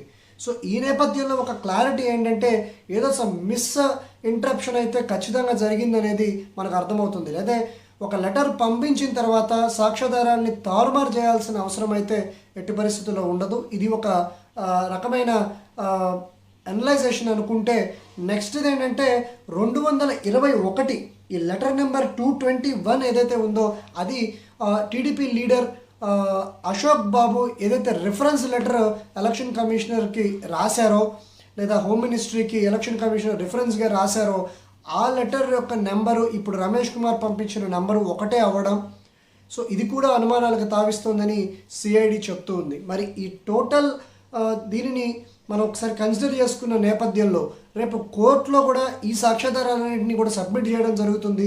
మరి కోర్టు దీని మీద ఏ విధంగా స్పందిస్తుంది, సిఐడి ఇంకా త్వరితగతిన వాళ్ళ ఇన్వెస్టిగేషన్ని ముందుకు తీసుకెళ్లే నేపథ్యంలో ఇంకా ఎలాంటి కొత్త విషయాలు వెలుగు చూస్తాయి, ఇందులో సాయిరెడ్డి ఆరోపిస్తున్నట్టు టీడీపీ నేతల ప్రమేయం ఎంతవరకు ఉంటుంది, లేదా టీడీపీ ఎలాంటి జోక్యం ఇందులో చేసుకొని ఉంటుంది, ఇవన్నీ కూడా ఇంకా తెలియాల్సి ఉంది. ఏదేమైనప్పటికీ అనుకున్నంత సాఫ్ట్గా అయితే ఇన్వెస్టిగేషన్ జరగట్లేదు. ఖచ్చితంగా ఏదో ఒక తిరకాసు జరిగిందని మాత్రం సిఐడి చెప్తూ ఉంది. చూద్దాం మరి రాబోయే కాలంలో ఈ కేసు గురించి ఎలాంటి పరిణామాలు చోటు చేసుకుంటాయి. Welcome to F2 Telugu channel. మరింత పొలిటికల్ అండ్ ఎంటర్టైన్మెంట్ కంటెంట్ కోసం మా ఛానల్ని సబ్స్క్రైబ్ చేయండి. అలాగే నోటిఫికేషన్స్ కోసం పక్కనే ఉన్న గంట సింబల్ను క్లిక్ చేయండి. డాక్టర్ తసుకు హోంజో ఈయన జపనీస్ వైరాలజిస్ట్, ఫిజియాలజిస్ట్, ఇమ్యూనాలజిస్ట్. దాదాపు 40 ఏళ్లుగా ఈ యానిమల్స్కి సంబంధించినటువంటి వైరస్ల మీద పరిశోధనలు చేస్తున్నటువంటి శాస్త్రవేత్త. యానిమల్స్ నుంచి వైరస్లు ఎలా ఈ ప్రపంచంలోకి వస్తాయి అనే దాని మీద బాగా పరిశోధనలు చేసినటువంటి ప్రముఖ జపనీస్ శాస్త్రవేత్త. ఈయన రీసెంట్గా ఒక ప్రెస్ మీట్ నిర్వహించారు. ఆ ప్రెస్ మీట్లో ఆయన చెప్తోంది ఏంటంటే, ఈ కరోనా వైరస్ అనేది ల్యాబొరేటరీలో అన్యాచురల్గా తయారు చేసిన వైరస్ తప్ప ఇంకొకటి కాదు అని చాలా క్లియర్గా ఈయన చెప్తూ ఉన్నారు. ఈ ఫ్రెంచ్ వైరాలజిస్ట్ మనం గత వీడియోలో చెప్పుకున్నట్టు ఆయన కూడా ఇది అన్యాచురల్ వైరస్సే, ఖచ్చితంగా ఇది ల్యాబొరేటరీలో తయారు చేశారు అని చెప్పి ఆయన చెప్పడం కూడా మనం చూసాం. బట్ ఇప్పుడు ఈయన చెప్తున్న దాని ప్రకారం ఏంటంటే, ఏదైనా వైరస్ ప్రజల్లోకి వచ్చిన తర్వాత లేదా మనుషులనే స్పీసీస్లోకి వచ్చిన తర్వాత డిఫరెంట్ వాతావరణానికి సంబంధించిన కండిషన్స్లో డిఫరెంట్గా ఇది పనిచేస్తూ ఉంటుంది. కానీ ఇక్కడ ఒకసారి గమనిస్తే డిఫరెంట్ వాతావరణ పరిస్థితులు ఉన్నటువంటి చైనాలో ఏ విధంగా ఇది స్పందిస్తోందో, అటు శీతల దేశాలైనటువంటి యూరోపియన్ కంట్రీస్లో కూడా అలాగే స్పందిస్తోంది. అట్లాగే హాట్ కంట్రీస్ అయినటువంటి ఇండియా, పాకిస్తాన్ లాంటి కంట్రీస్ కూడా ఇలాగే స్పందిస్తుంది. కాబట్టి డిఫరెంట్ వాతావరణ పరిస్థితుల్లో డిఫరెంట్గా స్పందించాల్సినటువంటి ఈ వైరస్ అన్ని చోట్ల ఒకే రకంగా స్పందించడం కూడా ఇది అన్యాచురల్ అని చెప్పడానికి అవకాశం కల్పిస్తోందని చెప్పి ఈయన చెప్తూ ఉన్నారు. అదేవిధంగా ఈయన 4 ఏళ్ల పాటు వుహాన్ ల్యాబొరేటరీలో నేను పనిచేశానని, ఈ ల్యాబొరేటరీలో నాతో పాటు పనిచేసిన చాలామందికి ఈ వైరస్ వెలుగు చూసిన తర్వాత నేను కాల్ చేయడానికి ప్రయత్నించానని, అయినప్పటికీ కూడా గత 3 నెలలుగా ఎలాంటి రెస్పాన్స్ వాళ్ళ దగ్గర నుంచి రావట్లేదని, వాళ్ళలో చాలామంది ఫోన్లు పనిచేయట్లేదని, మరి ఇక్కడ ఏం జరిగిందో తెలియడం లేదని చెప్పి ఆయన చెప్తూ ఉన్నారు. ఆయన పరిశోధనల ఫలితంగా ఆయన చెప్తూ ఉన్నది ఏంటంటే, ఎట్టి పరిస్థితుల్లో ఇది అన్యాచురల్ వైరస్సే, ఇది ల్యాబొరేటరీలో తయారు చేసిందే. ఇది గనక అవాస్తవం అని తేలితే నా నోబెల్ బహుమతిని కూడా ఇప్పుడు నేను బతికుండంగా అయినా లేదా నేను మరణించిన తర్వాత అయినా కూడా ఎట్టి పరిస్థితుల్లో దీన్ని మీరు నా నోబెల్ బహుమతిని కూడా తీసేసుకోండి అని చెప్పి ఆయన ఘంటాపథంగా చెప్తున్నారు. 2018లో ఆయనకి నోబెల్ బహుమతి రావడం మనందరికీ తెలుసు. ఫిజియాలజీ విభాగంలో ఆయనకి నోబెల్ బహుమతి వచ్చింది. నా నోబెల్ బహుమతినైనా మీరు వెనక్కి తీసేసుకోండి, కానీ దీనిని న్యాచురల్ వైరస్ అని ప్రూవ్ చేయలేరు, ఇది అన్యాచురల్ వైరస్ అని ఆయన ఘంటాపథంగా చెప్తూ ఉన్నారు. సో రోజుకి చైనా మీద ఖచ్చితంగా ఉచ్చు బిగుసుకుంటుందని అయితే మాత్రం మనకి క్లారిటీ వస్తుంది. చూద్దాం మరి రాబోయే కాలంలో ఏం జరుగుతుందో. Welcome to F2 Telugu channel. మరింత పొలిటికల్ అండ్ ఎంటర్టైన్మెంట్ కంటెంట్ కోసం మా ఛానల్ని సబ్స్క్రైబ్ చేయండి. అలాగే నోటిఫికేషన్స్ కోసం పక్కనే ఉన్న గంట సింబల్ను క్లిక్ చేయండి. ఫ్రాన్స్కి సంబంధించినటువంటి రిపోర్టర్స్ వితౌట్ బార్డర్స్ అనేటటువంటి సంస్థ ప్రతి సంవత్సరము కూడా ఆయా దేశాలలో ఉన్నటువంటి పత్రికా స్వేచ్ఛని దృష్టిలో పెట్టుకుని ర్యాంకింగ్స్ ఇస్తూ ఉంటుంది. అలాగే ఈ సంవత్సరం కూడా ఆ సంస్థ ఒక సర్వే చేసి మనకి రిజల్ట్స్ని ఇచ్చి ఉంది. సో ఈ సర్వే ప్రకారం భారతదేశ పరిస్థితి ఎలా ఉంది అనేది ఒకసారి మనం గమనిస్తే 180 దేశాలలో ఈ సంస్థ ఈ పత్రికా స్వేచ్ఛ గురించి ఎంక్వైరీ చేసుకుంది, సర్వే చేసుకొని 1 నుంచి 180 వరకు ర్యాంకుల్ని కేటాయించింది. ఆ ర్యాంకులలో భారతదేశంలో ఉన్నటువంటి పత్రికా స్వేచ్ఛకి 142వ ర్యాంక్ ఇవ్వడం జరిగింది. 140 ఉంది పోయిన సంవత్సరం. ఈ సంవత్సరం ఇంకొక 2 పాయింట్లు దిగజారి 142 మీద భారతదేశం నిలిచి ఉన్న పరిస్థితి. 2018లో అంటే 2018 సంవత్సరంలో భారతదేశంలో 9 మంది పత్రికా విలేకరుల హత్య జరిగిందని ఈ సంస్థ తెలియజేస్తూ ఉంది. 2019లో అదృష్టవశాత్తు ఎలాంటి పత్రికా హత్యలు అనేవి జరగలేదు. రిపోర్టర్స్ కానీ, కెమెరామెన్స్ కానీ లేదా విలేకరులు కానీ వీళ్ళెవరిని కూడా 2019లో మాత్రం చంపనటువంటి పరిస్థితి మనకు కనిపిస్తూ ఉంది. అయినప్పటికీ కూడా మన ర్యాంకు మాత్రం 2 పాయింట్లు దిగజారిన పరిస్థితి. పాత్రికేయులపై పోలీసులు చేసే దౌర్జన్యం, కేసెస్ రాయనీయకుండా కొన్నిటిని ప్రైవేటైజ్ చేసేసి ఓన్లీ పోలీసుల ద్వారా బయటకు వచ్చిన న్యూసే రాసుకోవాల్సిన పరిస్థితి ఇక్కడ ఉండడం అనేది ఒక అంశంగా వాళ్ళు పేర్కొంటూ ఉన్నారు. అలాగే రాజకీయ పార్టీలు వాళ్ళ అనుకూల ఛానళ్ళు పెట్టుకుని కేవలం వాళ్ళ పార్టీలకి అనుకూలంగానే చెప్పించుకోవడం, అక్కడ పనిచేస్తున్నటువంటి పాత్రికేయులకి దానిని మించి వెళ్ళడానికి అవకాశం లేకపోవడం కూడా భారతదేశంలో ఉన్నటువంటి పత్రికా స్వేచ్ఛని కుంగదీస్తున్నాయని చెప్పేసి వాళ్ళు చెప్తూ ఉన్నారు. అలాగే అవినీతి అధికారులు ఎవరైతే ఉన్నారో వాళ్ళు పత్రికా విలేకరుల మీద దాడులు చేసే సంస్కృతి, వాళ్ళ అవినీతిని బయటపెట్టిన క్రమంలో పత్రికా విలేకరుల మీద దాడులు చేసి చంపేసిన పరిస్థితి, ఆ నేపథ్యం కూడా ఈ పత్రికా స్వేచ్ఛని భారతదేశంలో లేనట్టుగా ప్రొజెక్ట్ చేసింది. ఒక్కసారి టాప్ 1 to 5 దేశాలను కనుక మనం గమనించినట్లయితే నార్వే పత్రికా స్వేచ్ఛలో మొదటి ర్యాంక్ తెచ్చుకుంది. ఇది 4వసారి వరుసగా. 4 సంవత్సరాల నుంచి నార్వేనే ఫస్ట్ ప్లేస్లో ఉండడం విశేషం. అలాగే ఫిన్లాండ్ సెకండ్ ప్లేస్లో ఉంది, డెన్మార్క్ థర్డ్ ప్లేస్లో ఉంది, స్వీడన్ ఫోర్త్ ప్లేస్లో ఉంది, నెదర్లాండ్స్ ఫిఫ్త్ ప్లేస్లో ఉంది. యూరప్ కంట్రీస్ బాగా ముందున్నాయి పత్రికా స్వేచ్ఛ విషయంలో. అలాగే భారతదేశం కంటే నేపాల్, శ్రీలంక, మయన్మార్ ఇలాంటి దేశాలన్నీ కూడా పత్రికా స్వేచ్ఛతో పోల్చుకుంటే భారతదేశం కంటే ముందు వరుసలో ఉండడం ఇక్కడ గమనార్హం. అలాగే పాకిస్తాన్ మనకంటే 3 పాయింట్లు దిగువన 145వ స్థానంలో ఉంది. అది ఇదివరకు 142వ స్థానం నుంచి దిగిపోయిందని చెప్తూ ఉన్నారు. బంగ్లాదేశ్ 151 స్థానంలో ఉంది. అంటే అటు పాకిస్తాన్, బంగ్లాదేశ్లో ఉన్నటువంటి పత్రికా స్వేచ్ఛకి మనం ఏమీ తీసుకోని విధంగా స్వేచ్ఛని హరిస్తూ ఉన్నామని చెప్పి ఈ ర్యాంకులను చూస్తే ఒకసారి అర్థమవుతుంది.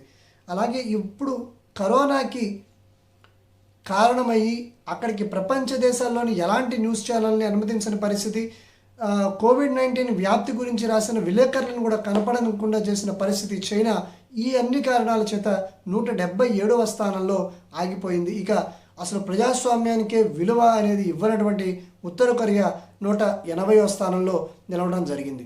చూద్దాం మరి రాబోయే స్థానంలో ఈ పత్రికా విలేకరుల పట్ల అమానుష ధోరణులను కనుక భారతదేశం ఆపుకుంటే ఖచ్చితంగా మన ర్యాంక్ కూడా పెరిగే అవకాశం ఉంది. ఈ పత్రికా స్వేచ్ఛని ఇవ్వడం ద్వారా దేశానికి కూడా అన్ని విషయాలు కూడా పూర్తిగా తెలిసే అవకాశం ఉంది. కాబట్టి రాబోయే కాలంలో ఈ విషయం మీద మన పాలకులు ఎలా స్పందిస్తారో వేచి చూద్దాం. Welcome to F2 Telugu channel. మరింత పొలిటికల్ అండ్ ఎంటర్టైన్మెంట్ కంటెంట్ కోసం మా ఛానల్ని సబ్స్క్రైబ్ చేయండి. అలాగే నోటిఫికేషన్స్ కోసం పక్కనే ఉన్న గంట సింబల్ను క్లిక్ చేయండి. వాస్తవానికి మనిషితో మనిషికి ఒక ఎమోషనల్ కనెక్టివిటీని ప్రపంచానికి పరిచయం చేసిన దేశం భారతదేశం. ఇక్కడ బంధాలకి, సహాయం చేసిన వాళ్ళకి ఇచ్చే విలువ వేరే రేంజ్లో ఉంటుందని చెప్పి ప్రపంచ దేశాలు అనుకుంటూ ఉంటాయి. మన దేశం నుంచి ప్రపంచ దేశాలు ఆ విషయాన్ని నేర్చుకుంటూ ఉంటాయి. కానీ ఇక్కడ ఇప్పుడు పర్టికులర్గా ఈ కరోనా విషయంలోకి వచ్చేసరికి పూర్తిగా ఒక విచిత్రమైన పరిస్థితి భారతదేశంలో కనబడుతుంది. వాస్తవానికి అమెరికాలో ఒక 2-3 రోజుల క్రితం ఉమా మధుసూదన్ అనే డాక్టర్కి, ఇండియన్ సంతతికి సంబంధించిన డాక్టర్కి డ్రైవ్ ఆఫ్ ఆనర్ పేరుతో వాళ్ళు ఇచ్చిన గౌరవం చాలా స్ఫూర్తిదాయకం. ఒక్క ఉమా మధుసూదన్ అనే కాదు, అమెరికాలో పనిచేస్తున్న వాళ్ళ దేశానికి సంబంధించిన లేదా ఇతర దేశాలకి సంబంధించిన డాక్టర్స్ అందరికీ కూడా ఈ విధమైన గౌరవాన్ని అమెరికా వివిధ డిపార్ట్మెంట్ల వాళ్ళు ఇచ్చారు. అంటే ఇప్పుడు ఉమా మధుసూదన్కి సంబంధించినటువంటి వీడియో మన మీడియాలో కానీ మన సోషల్ మీడియాలో కానీ బాగా ఇప్పుడు పాపులర్ అవుతున్న సందర్భం. వారి ఇంటి ముందు మీ యొక్క సేవలకి మా ధన్యవాదాలను తెలియజేస్తూ ఒక బోర్డును ఏర్పాటు చేసి దాని తర్వాత 100కి పైగా వాహనాలతో, అంటే అమెరికాకి సంబంధించిన రకరకాల డిపార్ట్మెంట్లు, fire department, police department, FBI, వాళ్ళ ఇంటెలిజెన్స్, ఇలా అన్ని రకాలకు సంబంధించినటువంటి వెహికల్స్తో వాళ్ళు ఒక డ్రైవ్ ఆఫ్ ఆనర్ లాగా వాళ్ళ ఇంటి ముందు వాళ్ళకి అభివాదం చేసుకుంటూ, డాక్టర్కి అభివాదం చేసుకుంటూ వెళ్ళటం, అభివాదం చేస్తున్నటువంటి డిపార్ట్మెంట్లకి ఇటు ఉమా మధుసూదన్ కూడా చెయ్యూపుతూ వాళ్ళకి అభినందనలు తెలియజేయటం, ఈ వీడియో ఇప్పుడు చాలా పాపులర్ అయింది. అన్ని మీడియా ఛానల్స్ కూడా ఆల్రెడీ ఈ వీడియో ప్లే అయ్యింది. ఇలాంటి సందర్భంలో ఇలాంటి ఎమోషనల్ కనెక్టివిటీని ప్రపంచానికి పరిచయం చేసినటువంటి భారతదేశంలో ఈ వైద్యులకి సంబంధించి కానివ్వండి లేదా వైద్య సిబ్బందికి సంబంధించి ఒక విచిత్రమైన పరిస్థితి నెలకొనడం, వాళ్ళ మీద దాడులు చేయటం, ఉమ్మివేయడం, సామూహికంగా కలిసి మెడికల్ సిబ్బంది మీద దాడులు చేయడం, ఇవన్నీ చూస్తూ ఉన్నాం. ఇక్కడ మతపరమైన అంశాన్ని అసలు పూర్తిగా తెర మీదకి తీసుకురావాల్సిన అవసరం లేదు. ఏదైనా వారు డాక్టర్, వాళ్ళ మీద దాడులు చేయడం తప్పు. వాస్తవానికి వాళ్ళు వస్తోంది దేనికి? మనకి సహాయం చేయడానికే. బాబు, మీ ఇళ్లల్లో మీరు దాచిపెట్టినటువంటి లేదా మీ ఇళ్లలో మీకు తెలియకుండా ఉన్నటువంటి వాళ్ళకి వ్యాధి ఉంది, వాళ్ళు సరైన వైద్యం చేయకపోతే మరణిస్తారు, అవి మిగతా వాళ్ళకి సోకే అవకాశం ఉంది, మీరంతా వ్యాధిగ్రస్తులు అవుతారు అని చెప్పి వాస్తవానికి వాళ్ళు మనకి సహాయం చేస్తూ వాళ్ళు వీధుల్లోకి వస్తుంటే వాళ్ళని కొట్టడం, వాళ్ళ మీద ఉమ్మి వేయటం, వాళ్ళ మీద ఆహార పదార్థాలు విసిరేయడం, ఇవన్నీ కూడా చూస్తూ ఉంటే వాస్తవానికి భారతదేశం ఎటుపక్కకి వెళ్తుంది అనేది మనం ఆలోచించాల్సిన సందర్భం. కాబట్టి ఇక రాబోయే కాలంలో అయినా ఇలాంటి సంఘటనల్ని, అమెరికాలో జరిగిన ఇలాంటి సంఘటనల్ని మనం అర్థం చేసుకుని ఫ్రంట్ లైన్లో ఉండి కరోనా వ్యాధిగ్రస్తులకు సేవ చేస్తూ వైద్యం చేస్తూ ఉన్నటువంటి డాక్టర్లకి వాళ్ళకి రావాల్సిన గౌరవాన్ని వాళ్ళకి ఇద్దామని మీ అందరికీ కూడా తెలియజేసుకుంటూ, అలాగే ప్రభుత్వాలు కూడా దీని మీద కఠినమైన చర్యలు ఆల్రెడీ తీసుకుంటున్నాయి. అలాగే ఇంకొంచెం ముందుకు వెళ్ళాలి. ఇలాంటి డ్రైవ్ ఆఫ్ ఆనర్ని మనం కూడా మన వైద్యులకి ఇవ్వాల్సిన అవసరం ఎంతైనా ఉంది. ఈ విధంగా మరి అటు కేంద్ర ప్రభుత్వం కానీ ఇటు రాష్ట్ర ప్రభుత్వాలు కానీ ఆలోచిస్తాయేమో చూద్దాం. Welcome to F2 Telugu channel. మరింత పొలిటికల్ అండ్ ఎంటర్టైన్మెంట్ కంటెంట్ కోసం మా ఛానల్ని సబ్స్క్రైబ్ చేయండి. అలాగే నోటిఫికేషన్స్ కోసం పక్కనే ఉన్న గంట సింబల్ను క్లిక్ చేయండి. 1-2 రోజులుగా మనం ఒక విషయాన్ని చూస్తూ ఉన్నాం ఆంధ్రప్రదేశ్లో. అది ఈ ర్యాపిడ్ టెస్టింగ్ కిట్లకి సంబంధించినటువంటి రాజకీయం. యాక్చువల్గా ఈ కిట్లని చాలా ఎక్కువ ధర వెచ్చించి కొన్నారని, ఇందులో ఒక కుంభకోణం జరిగిందని అటు ప్రతిపక్షాలు కన్నా లక్ష్మీనారాయణ గారు కానీ చంద్రబాబు నాయుడు గారు ప్రభుత్వాన్ని విమర్శించడం మనం చూస్తూ ఉన్నాం. ఈ నేపథ్యంలో ఒక సంఘటన ఏం జరిగిందంటే 730 రూపాయలకి మేము కొంటున్నాము అని చెప్పేసి ఇటు గవర్నమెంట్ చెప్పడం, అందులో కూడా ఒక క్లాజ్ ఉందని, దేశంలో అతి తక్కువకి ఎంతకైతే మీరు అమ్ముతారో అంతే మేము చెల్లిస్తామనే క్లాజ్ ఒకటి ఉందని, కాబట్టి ఆ ఛత్తీస్గఢ్లో కానీ లేదా ఇతర రాష్ట్రాల్లో కానీ ఎంత తక్కువకైతే కిట్స్ అమ్ముడవుతాయో అంత తక్కువే మేము కూడా చెల్లిస్తామని చెప్పి ప్రభుత్వం చెప్పడం జరిగింది.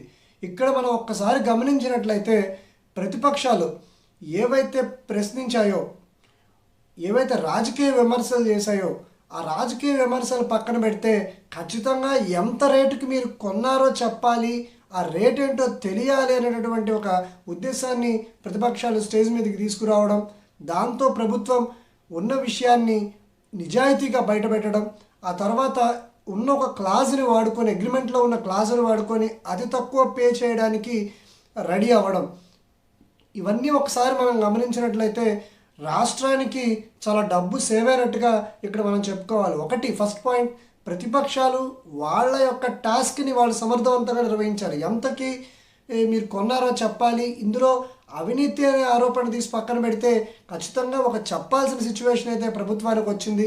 ప్రభుత్వం కూడా ఉన్న ఒక క్లాస్ ఆల్రెడీ ఉంది కదా, ఈ క్లాస్ ప్రకారం మేము ఎంత తక్కువైతే అంత పే చేస్తామని తప్పుకోకుండా, వాస్తవానికి 730 రూపాయలకి మేము కొందాం అనుకున్నాం, వాళ్ళ అమౌంట్ చెప్పారు. కానీ ఇప్పుడు అందులో ఉన్న క్లాజ్ని బేస్ చేసుకొని ఛత్తీస్గఢ్లో కానీ ఇతర రాష్ట్రాల్లో కానీ ఎంత తక్కువకైతే వాళ్ళు అమ్ముతారో అంత తక్కువే మేము కూడా చెల్లిస్తామని చెప్పడం ఒక మంచి విషయం.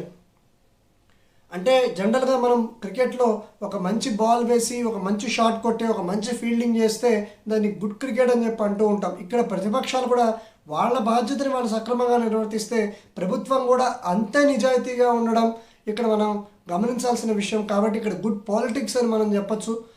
అదేవిధంగా సెంట్రల్ గవర్నమెంట్ ఇక్కడ ఒకసారి గమనించాల్సిన అవసరం ఉంది. అదేంటంటే 730 రూపాయలకి ఆంధ్రప్రదేశ్లో కొంటూ ఉంటే సెంట్రల్ గవర్నమెంట్ 790 రూపీస్కి బేరం చేసిన విషయం ఇక్కడ బయటకు వస్తూ ఉంది. వాళ్ళు కూడా ఈ క్లాజ్ని వాడుకుని దాదాపు 1 కోటికి పైగా కిట్లు ఆర్డర్ చేసిన నేపథ్యంలో సెంట్రల్ గవర్నమెంట్ వాళ్ళు కూడా ఈ క్లాజ్ని వాడుకొని వీలైనంత తక్కువ పే చేసే విధంగా చూసుకోవాలి. సో ఈ ప్రతిపక్షాలు అధికార పక్షం యొక్క విమర్శల వల్ల ఏదైతే ఒక అంశం తెర మీదకి వచ్చిందో అది ఆంధ్రప్రదేశ్ ఖజానాకి అలాగే భారతదేశ ఖజానాలకు కూడా ఉపయోగపడే విషయంలాగా పరిణమించడం ఇక్కడ గమనార్హం. Welcome to F2 Telugu channel. మరింత పొలిటికల్ అండ్ ఎంటర్టైన్మెంట్ కంటెంట్ కోసం మా ఛానల్ని సబ్స్క్రైబ్ చేయండి. అలాగే నోటిఫికేషన్స్ కోసం పక్కనే ఉన్న గంట సింబల్ను క్లిక్ చేయండి. మనం ఒక వీడియోలో చెప్పుకున్నాము, చైనా దేశం భారతదేశ బ్యాంకింగ్ రంగంలో పెట్టుబడులు పెట్టడానికి చూస్తోందని.